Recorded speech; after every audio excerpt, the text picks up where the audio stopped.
Bonjour, bienvenue dans cette nouvelle exploration de l'architecture informatique. Aujourd'hui, nous allons parler des périphériques, ces composants indispensables qui connectent l'ordinateur au monde extérieur et rendent possible toute interaction avec l'utilisateur, d'autres machines ou des environnements physiques. Un processeur et une mémoire seuls ne constituent pas un ordinateur complet dans la pratique. Il faut des moyens pour recevoir des données, pour afficher des résultats, stocker des informations, communiquer avec d'autres systèmes. Ce sont les périphériques qui assurent ces fonctions essentielles. Aujourd'hui, nous allons comprendre ensemble le rôle des périphériques, les caractéristiques des périphériques et pourquoi ces périphériques sont essentiels pour saisir l'architecture complète d'un système informatique. À la fin de cette séance, à mon avis, vous serez capable de comprendre ce qu'est un périphérique informatique, identifier les différentes catégories des périphériques, citer des exemples concrets et expliquer leur rôle, et relier tout cela à la façon dont un ordinateur interagit avec le monde. Alors, on commence par poser la première question, qu'est-ce qu'un périphérique? Tout simplement, un périphérique informatique est un dispositif matériel connecté à un ordinateur pour étendre ses capacités au-delà de ses composants centraux comme le processeur et la mémoire. Ainsi, il s'agit d'un élément qui n'est pas indispensable au cœur du système, mais qui enrichit ses usages et permet d'entrer des données, de produire des résultats visibles ou audibles, de stocker des informations et de communiquer avec d'autres systèmes. On les connecte à l'ordinateur via différentes interfaces physiques ou sans fil. Bien sûr, on va voir l'USB, le Bluetooth, le Wi-Fi, le port réseau audio, etc. Alors, en général, on essaie de classifier, de réaliser une classification des périphériques. Ces périphériques, on peut les classer selon leur fonction vis-à-vis du système en 4 catégories. Les périphériques d'entrée, les périphériques de sortie, les périphériques de stockage et les périphériques de communication. Sans ces périphériques, un ordinateur resterait isolé, il devient incapable de recevoir des instructions du monde extérieur, de restituer des données, de stocker des fichiers, de communiquer des données. Leur compréhension est essentielle pour saisir l'architecture, système et les usages. Alors, on va parler de la première catégorie, des périphériques. C'est les périphériques d'entrée. Les périphériques d'entrée sont des dispositifs qui permettent à l'utilisateur ou à l'environnement extérieur de communiquer avec l'ordinateur. Ils captent des informations du monde réel par les mouvements, sons, images, pression de touche et les convertissent, c'est-à-dire les transforment en données numériques que le processeur peut traiter. Ainsi, ces périphériques constituent la véritable porte d'entrée du système informatique. Bien sûr, sans eux, l'ordinateur ne pourrait pas recevoir d'instructions, ni exploiter les données externes. Fonctions et caractéristiques générales de ces périphériques, périphériques d'entrée. Parmi les fonctions essentielles et les caractéristiques communes à ces périphériques, on retrouve, premièrement, la conversion des stimuli externes en données numériques. Par exemple, mouvement de souris, l'appui d'une touche, le son provenant d'un micro, une image de caméra, etc. Les périphériques convertissent ces stimuli en données numériques exploitables par l'ordinateur. La deuxième fonction, c'est l'interface entre le monde extérieur et l'unité centrale.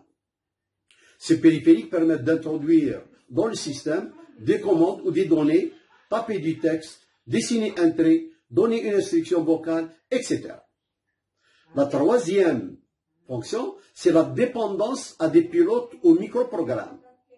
Pour que le système d'exploitation interprète correctement les signaux issus du périphérique, un pilote qu'on appelle driver ou firmware est souvent nécessaire notamment pour des périphériques complexes.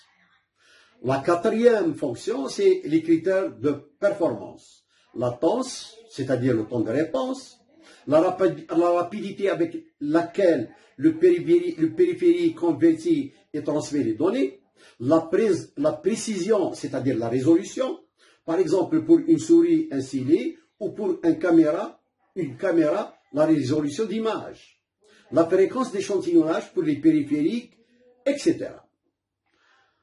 Nous allons prendre quelques exemples de périphériques d'entrée. Prenons à titre d'exemple le clavier. Le clavier reste depuis longtemps le périphérique d'entrée le plus répandu. Il fonctionne comme une machine à écrire, permettant la saisie de caractères, symboles et commandes de système.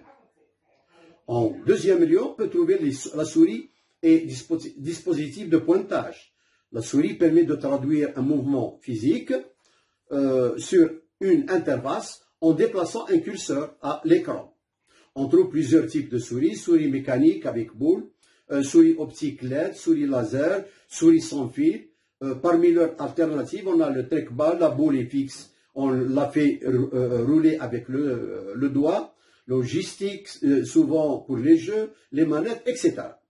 Sur les ordinateurs possibles, c'est souvent le trackpad pavé tactile qui remplit ce rôle. Ces dispositifs facilitent le contrôle du curseur, la sélection d'objets, la navigation dans l'interface graphique ou le déplacement d'éléments. Le troisième périphérique d'entrée, les tablettes graphiques et stylet. Tablette graphique ou digitizer permet de dessiner, tracer ou écrire à main levée avec l'image ou le tracé qui s'affiche à l'écran. Le stylet peut aussi détecter la pression, l'inclinaison ou des gestes spécifiques selon le modèle. Quatrième périphérique, à titre d'exemple, l'écran tactile. Il combine à la fois les fonctions d'entrée et de sortie. L'utilisateur interagit directement avec l'interface par le toucher. Les technologies de détection peuvent être résistives, capacitives, infrarouges, à ondes acoustiques, sound ou optiques. On les trouve dans les smartphones, les tablettes, les bornes interactives ou certains ordinateurs hybrides. On peut aussi citer un élément de périphérique d'entrée, les scanners, les OCR, les lecteurs spécialisés. Le scanner convertit un document physique en image numérique.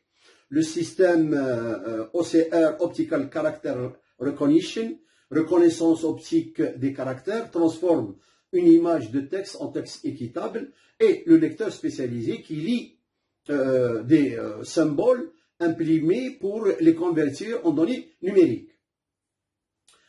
Nous avons aussi les microphones et les capteurs. Les microphones capturent la voix ou tout autre son pour l'enregistrement, la communication ou la reconnaissance vocale. Les capteurs mesurent des grandeurs de l'environnement, température, lumière, mouvement, pression, accélération, orientation, etc. Ils sont largement utilisés dans le domaine de l'IoT, c'est-à-dire l'Internet des objets, les systèmes embarqués, tels que les voitures, ces voitures modernes, l'automatisation industrielle, etc. Venons à la deuxième catégorie des périphériques, c'est les périphériques de sortie. S'il y en a une entrée, il y en a une sortie. Les périphériques de sortie reçoivent des données traitées par le système et les présentent à l'utilisateur ou à l'environnement sous la forme perceptible, c'est-à-dire visuelle, imprimée ou sonore. On peut citer des exemples ici aussi. L'écran, le moniteur, le projecteur, l'écran moniteur, c'est le périphérique de sortie visuelle le plus courant. Il affiche le texte, des images, des vidéos. Anciennement, on utilisait des tubes cathodiques, CRT. Aujourd'hui, on préfère des écrans plats, LCD, LED, OLED, etc. Le projecteur est une autre périphérique visuelle. Il projette l'image de l'ordinateur sur un mur ou un écran plus large, idéal pour les présentations ou les projections de groupes, de cours, etc. Le deuxième exemple, c'est les imprimantes et les traceurs plotters. Imprimante produit une copie physique, hard copy, des données numériques, que ce soit du texte, des graphiques ou des images. On distingue les imprimantes à impact qui frappent le papier via un ruban d'encre, comme les imprimantes matricielles, mais qui commencent à s'en aller, à disparaître. des imprimantes non impact, laser, jet d'encre, etc., qui n'entrent pas en contact direct avec le papier. Et nous avons des plotteurs, les traceurs. Le plotteur, c'est un appareil spécialisé dans les tracés vectoriels. Il déplace un stylet ou une lame pour dessiner des schémas, des plans ou des graphiques à grande échelle. On les trouve surtout dans le domaine de l'architecture. Nous avons aussi les haut-parleurs, casques, écouteurs. Ces périphériques convertissent les signaux audio numériques en ondes sonores que l'on peut entendre. Le son peut être de la musique, des voix, des effets audio, etc. Le casque ou écouteur, il permet une écoute privative, c'est-à-dire privée, sans déranger les autres qui travaillent dans les environs, à titre d'exemple. On a aussi les actionnaires dispositifs haptiques.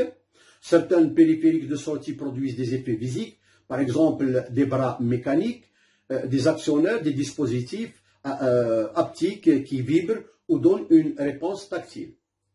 Un affichage braille, qui est très connu, rafraîchissable, est un exemple où des petites broches montent et descendent pour former des caractères en braille, permettant aux personnes malvoyantes de lire le texte tactilement.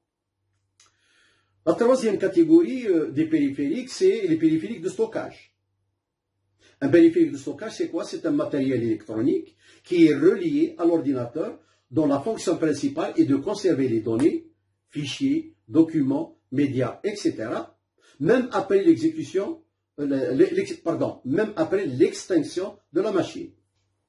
On les appelle aussi mémoire secondaire ou mémoire de masse. Ces dispositifs complètent la mémoire centrale RAM, sur quoi on travaille activement, et en RAM, mémoire centrale rapide, mais volatile. Le reste est stocké sur des périphériques de stockage.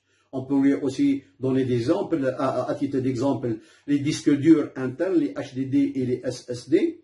Les disques durs internes, c'est le support principal de stockage, dont la plupart des ordinateurs, ils stockent les fichiers, les applications, les systèmes.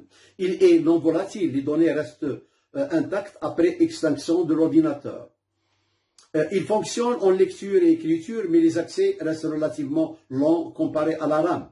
Il existe deux grandes familles aujourd'hui, les HDD, disques durs magnétiques, qui utilisent des plateaux tournants et une tête de lecture et écriture, et les SSD, disques à semi-conducteur ou à mémoire flash, sans pièces mobiles, plus rapides, plus robustes, mais souvent coûteux aux gigaoctets. Le SSD moderne offre des temps d'accès bien plus faibles que les HDD. Nous avons aussi les disques durs externes. Il s'agit d'un disque dur, souvent HDD ou SSD, placé dans un boîtier externe, relié via l'USB, etc. Il est très utilisé pour les sauvegardes, pour libérer de l'espace interne ou pour transporter de gros volumes de données vers une autre station. Nous avons aussi les disques optiques, les CD, DVD, Blu-ray. Ces supports utilisent la technologie optique, laser, pour lire ou écrire des données, auparavant très utilisés pour des logiciels, les musiques, les films ou les sauvegardes. Leur usage a décliné au profit des mémoires flash et disques durs. Capacité typique, CD 700 dans les environs de 700 mégaoctets, les DVD dans les environs de 4,7 gigaoctets, les Blu-ray environ 27 gigaoctets ou plus selon les versions multicouches. Nous avons aussi les cartes mémoire et les clés USB. Carte mémoire, petit support amovible, couramment employé dans les appareils photo, les caméscopes, les smartphones ou les tablettes. Les types fréquences, c'est les cartes SD, micro SD, mini SD, etc. Avant d'en acheter une, il est essentiel de vérifier la compatibilité avec l'appareil, format, vitesse, capacité, etc. La capacité courante de quelques gigaoctets à plusieurs dizaines de gigaoctets, exemple 16 gigaoctets, 64 gigaoctets, 128 gigaoctets, etc. Nous avons aussi les clés USB, les clés flash, petits dispositifs de stockage portable et pratique qui se branchent via l'USB. Il permet de transporter facilement des fichiers, images, vidéos, documents, etc. Elle est très répandue pour des échanges de fichiers entre machines. Capacité typique aujourd'hui de quelques gigaoctets à plusieurs dizaines de gigaoctets, par exemple aussi 8 gigaoctets, 128 gigaoctets, voire davantage selon les modèles. Notez bien, ces périphériques permettent à l'ordinateur de garder des données à long terme, contrairement à la RAM qui est volatile. La quatrième et dernière catégorie des périphériques, c'est les périphériques de communication. Les périphériques de communication, aussi appelés périphériques réseau, sont des dispositifs qui permettent à un ordinateur de dialoguer avec d'autres machines, d'accéder à Internet ou de joindre un réseau local. Ils combinent à la fois des fonctions d'entrée et de sortie. Autrement dit, le rôle est double. Recevoir des données, donc c'est des entrées, envoyer des données, c'est des sorties. Selon les besoins de la communication, bien sûr. Nous pouvons prendre des exemples typiques. L'exemple le plus connu actuellement, c'est le modem.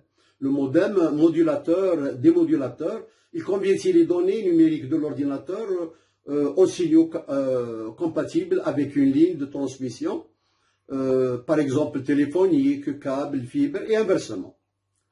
Il est utilisé pour l'accès à Internet via les infrastructures téléphoniques ou câblées.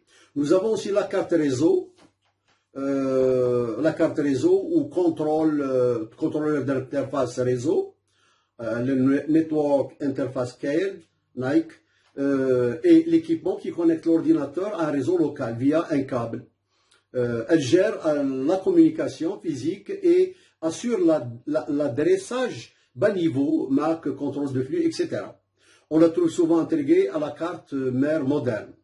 Les cartes Wi-Fi, adapteurs sans fil, ce périphérique autorise la connexion sans fil à un réseau local ou à Internet. Nous avons aussi les modules Bluetooth, autres modules sans fil, courte portée. Le Bluetooth ou d'autres modules radio servent à la communication entre appareils et sur une courte distance, ordinateur, casque, imprimante, smartphone, etc. Ils sont utiles pour synchroniser des périphériques sans fil, échanger des données ou faire de la connectivité ponctuelle. Nous avons des routeurs, points d'accès, les switches, bien que parfois externes, ils font partie de l'écosystème de communication. Notez bien, sans ces périphériques, impossible d'accéder à Internet, de partager des données ou de fonctionner en réseau. En conclusion, pour résumer cette séance, nous pouvons dire que les périphériques sont des organes sensoriels et expressifs d'ordinateur et lui permettent de recevoir, d'afficher, de conserver et de partager l'information. Ils ne sont pas essentiels au calcul interne, mais ils rendent l'ordinateur utilisable et communicatif. Ainsi, comprendre leur rôle, leur fonction et leur performance est essentiel pour tout utilisateur sérieux, mais aussi pour les étudiants souhaitant comprendre l'ensemble du système informatique. Ainsi, j'arrive à la fin de cette séance. Je vous dis merci pour votre attention. Ainsi, comprendre les périphériques vous donne une vision complète de comment un ordinateur interréagit avec vous et avec le monde.